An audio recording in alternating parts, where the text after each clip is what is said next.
ഓണം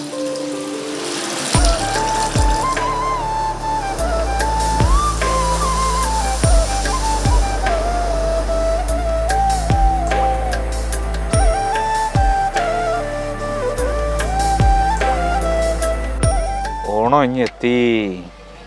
രാമു, നല്ല പായസത്തിന്റെ മണം. പായസം കുടിച്ചാലേ? രാമു, പാലട പ്രഥമൻ തിളച്ചു മറിയുകയാണ്. ഇതാണ് അശ്വാക്കിന്റെ പായസക്കട. തിരുവനന്തപുരം ഗാന്ധാരിയമ്മൻ കോവിലിന് അടുത്താണ് കടയുള്ളത്. ഇപ്പൊ ഈ ഓണമായിട്ട് ഓർഡർ വരുന്നത് കൂടുതലും ഏത് ടൈപ്പ് പായസമാണ്? കൂടുതലും പാലട. പിന്നെ തിരുവോണത്തിൻ്റെ അന്ന് പാലട മാത്രമേ ഉണ്ടാവുള്ളൂ. അപ്പോൾ ഈ ഓണം ആയപ്പോഴത്തേന് റോഡിലോട്ട് ഇറങ്ങി കഴിഞ്ഞാൽ പല സ്ഥലങ്ങളിലും ഈ വഴിയോരത്ത് ഇങ്ങനെ കുറേ കച്ചവടം ഉണ്ടല്ലോ, അതൊക്കെ നിങ്ങൾ ഇവിടെ ഉണ്ടാക്കിയിട്ട് കൊണ്ടുപോകുന്നതാണോ?